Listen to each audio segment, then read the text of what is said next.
As ações dos bancos estão baratas ou tudo isso não passa de uma cilada? É isso que eu vou conversar com você aqui hoje. Vamos entender melhor esse momento dos bancos, tudo que está acontecendo.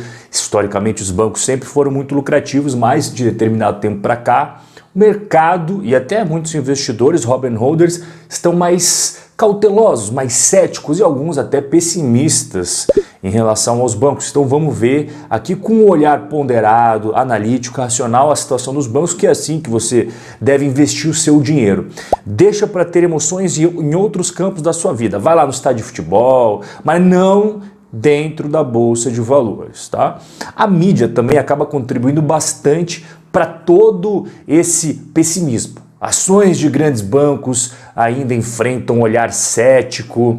Bancos estão com os dias contados. Aqui não é nem a mídia, né? Aqui é um gestor de ações. Essa daí é uma casa de investimento bem tradicional no Brasil. E o que esse gestor falou sobre as ações de bancos? Trazendo na íntegra aqui as partes mais importantes para você daquilo referente aos bancos. É só uma questão de tempo até que as fintechs como Nubank, Banco Inter tomem o lugar dos principais nomes do setor. Os bancos estão acostumados a ter oligopólio, a não competir. Em todos os lugares que há competição, eles estão perdendo. Todos os concorrentes que se propõem a fazer algo diferente estão ganhando mercado, market share que a gente chama. Ao longo do tempo, os grandes bancos vão perder participação e lucratividade, é o que afirma esse gestor. Será mesmo? Será que os bancões estão nesse declínio tão grande, nessa derrocada? É isso que eu quero que você responda aqui embaixo. Tá? Os Robin Holders vão responder. As fintechs vão realmente tomar o lugar dos bancões, como esse gestor está falando? Escreve aqui embaixo qual que é a sua opinião, tá? Não vale falar depois que continuar o vídeo. É agora, para você escrever agora nos seus comentários, porque a gente vai abordar esse tema aqui, tá bom? Mas escreve aí qual que é a sua percepção e eu vou tocar o barco aqui para a gente ver mais o que está acontecendo com os bancões, afinal de contas, né? Sempre foram queridinhos dos investidores buy and hold. Vamos fazer uma análise primeiro e entender o que aconteceu em 2020, com números, com fatos aqui. Em 2020, os grandes bancos brasileiros tiveram a maior queda de lucro nos últimos 21 anos. Queda de 24% no lucro daqueles grandes bancões. Rob, quais são esses grandes bancões brasileiros? Santander, Banco do Brasil, Itaú e Bradescão são os grandes bancões negociados nas bolsas que nós estamos falando aqui. Tá? Os dividendos e os juros sobre capital próprio desses quatro bancões caiu também em 2020, 48%, quase 49% em relação a 2019. Lucros caíram, dividendos, juros sobre capital próprio também caíram. 2020 não foi um ano legal para os bancões. Beleza, tranquilo. E como é que foi o primeiro trimestre de 2021? Porque 2020 teve toda a crise, toda a pandemia, a gente acabou de ver os resultados, mas e 2021 que aos poucos está sendo retomado as coisas? Primeiro trimestre de 2021, esses quatro grandes bancões tiveram um lucro líquido de 21 bilhões 840 milhões de reais. Então aqui a primeira coisa que eu quero falar aqui, quatro bancos juntos tiveram mais de 21 bilhões de reais de lucro em apenas 3 meses. Isso soa algo à beira da falência? A falência é um termo até muito exagerado.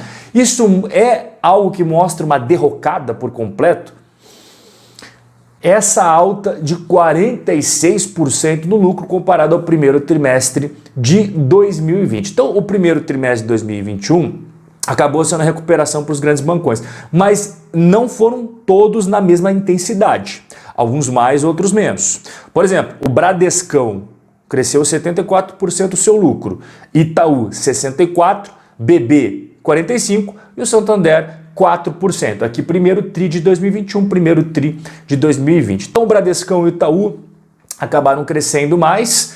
Inclusive, quais foram os principais motivos para todos aqui, tá? Lá em 2020, o lucro caiu bastante porque os bancos aumentaram a provisão para devedores duvidosos. Isso é óbvio, isso é lógico. Para pensar o seguinte, você está no meio de uma crise. Você realmente acredita que aquelas pessoas que fizeram empréstimo antes da crise vão continuar pagando direitinho? É óbvio que não.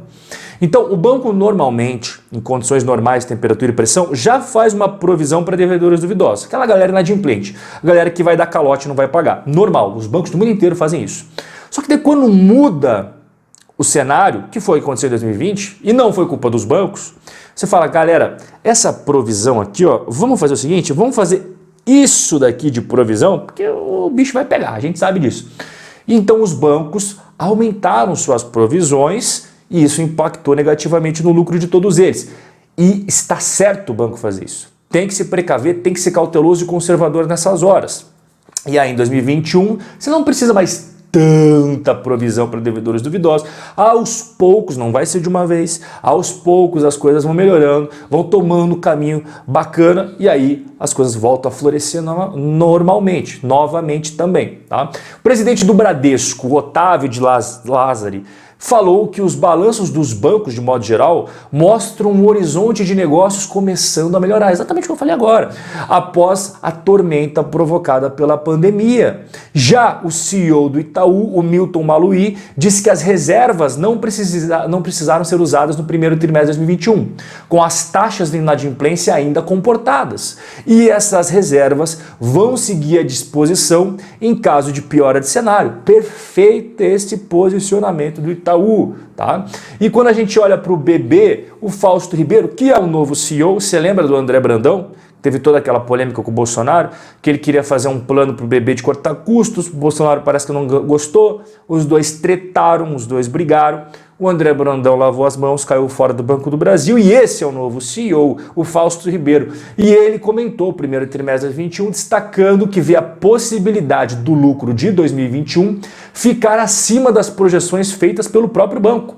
Ele ainda disse que foi mantido o plano de redução de custos anunciado pelo seu antecessor. Olha que curioso. Então o André Brandão, ele tinha anunciado que ia cortar os custos, teve toda essa treta que eu acabei de explicar para você, foi embora. Entrou o novo CEO e ele falou que vai manter. Sei lá, tem coisas que eu realmente não entendo no Brasil. Valuation dos grandes bancões. 3 métricas muito importantes quando você analisa bancos. Preço sobre lucro, que é o PL, preço sobre valor patrimonial, que é o PVPA, e dividend yield, que é o quanto que está distribuindo de dividendos proporcional ao preço da ação negociada na Bolsa nos últimos 12 meses. E aqui estão os 4 bancões, Itaú, Bradesco, Banco do Brasil e Santander, nesta exata ordem. Quando a gente analisa a métrica do PL, hoje o banco mais barato seria o Banco do Brasil. Quando a gente analisa a ótica preço-valor patrimonial, o Banco do Brasil também seria o banco mais barato. E dividend yield dos últimos 12 meses, o Banco do Brasil é o que está pagando mais. Aqui é importante ressaltar algumas coisas. Por que o Banco do Brasil ele tem sempre um valuation, digamos, mais barato que os outros? Porque o Banco do Brasil é sociedade de economia mista e todos os outros são privados. O mercado, de modo geral, tem preconceito contra empresas estatais. Ué, Rob, por quê? Acabei de dar um exemplo para você. O Bolsonaro não brigou com o antigo CEO do Banco do Brasil? Houve interferência? De modo geral, empresa estatal sempre tem um dedo de quem está no poder, ok? Sempre, independente do espectro que você gosta. Eu sou esquerda, eu sou direito, centro, não importa, sempre foi assim na história do Brasil. Então o mercado, já sabendo disso, ele sempre bota um desconto a mais no valuation das empresas estatais e banco fica visível. Os bancos privados sempre ali, ó, o Itaú e o Bradesco, que são considerados pau a pau, sempre tradando com PL semelhante, sempre tradando com dividend yield semelhante. O Santander é considerado pelo mercado geralmente como o terceiro bancão privado e depois vem o Banco do Brasil. Sempre assim, tá? Tem gente que, mesmo considerando o Banco do Brasil estatal, fala, cara, mesmo com a interferência governamental, tá muito descontado. Aí fica a critério de cada um, porque para pensar o seguinte, se todo mundo tivesse um consenso sobre tudo na Bolsa de Valores, opiniões unânimes, nunca iria ter uma operação na Bolsa. Porque o cara que compra uma ação, ele acha que está fazendo um bom negócio. O cara que vende uma ação, ele também acha que está fazendo um bom negócio. Então, ambos acham que estão sendo inteligentes e só o tempo vai dizer quem naquela operação estava certo. Não existe certezas absolutas no mercado. O que existe é você entender por que você investe numa empresa, entender por que ela está entrando na tua carteira e entender por que você vai ter que vender ela no futuro, criar critérios antes de entrar e a partir do momento que aquela empresa não atende mais os critérios, você cair fora. E os Robin Holders, eles têm uma filosofia muito semelhante. O que os Robin Holders procuram? Negócios lucrativos, Negócios com histórico de bons resultados, não é 1 ano, 2 anos, 3 anos de maus resultados ou bons resultados que vai fazer o cara, isso é um negócio maravilhoso. Não, é histórico, histórico. Vantagens competitivas. Qual que é a diferença que esse daí tem para os concorrentes? Não tem nenhuma, então não tem vantagem competitiva. Empresas pagadoras de dividendos, não é uma regra, tem que pagar dividendos, mas no longo prazo, geralmente as empresas pagadoras de dividendos são aquelas que mais remuneram os seus investidores na questão do retorno total.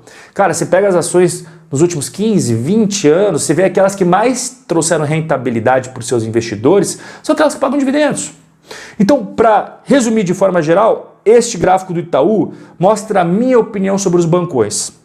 Pega condições normais de temperatura e pressão, 2019, 2018, 2017, mesmo com crise política, é impeachment para cá, é crise para lá, não sei o que lá, é congresso, a gente sabe, a gente é brasileiro, a gente sabe. Todo ano tem um problema, ou mais que um.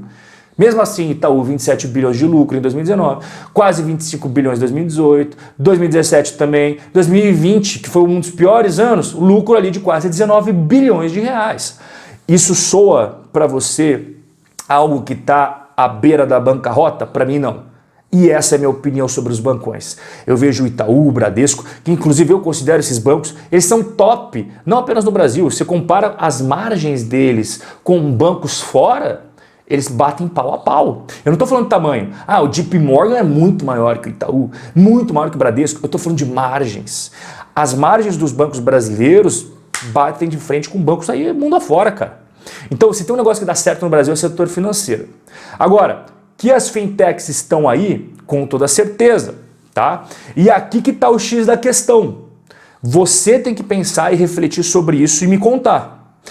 Se você acredita no negócio, nada mudou para os bancões, tá bom? O ano de 2020 foi um ano fora da curva, pegou vários setores aí. Você não pode falar 2020, cara, teve pandemia, provisão para devedores duvidosos estourou, isso tem que levar em consideração. Não é esse o raciocínio. O raciocínio é, você acredita no modelo de negócios dos bancões? 2021, 2022, 2023, daí para frente, quando o mundo voltar ao normal, né? Todo mundo já estiver vacinado, ninguém mais usar máscara, economia aí rodando como costuma rodar? Essa é a pergunta que você tem que se fazer.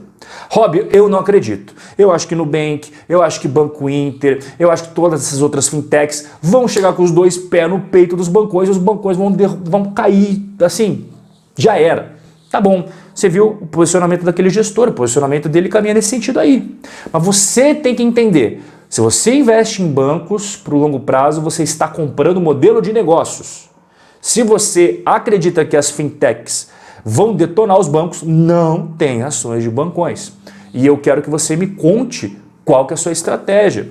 E se você quiser aprender mais sobre como analisar, não apenas bancos, viu? Ações, fundos imobiliários, tá vendo isso daqui que está na tua tela? Isso daí são 4 aulas 100% digitais gratuitas para você aprender mais sobre ações.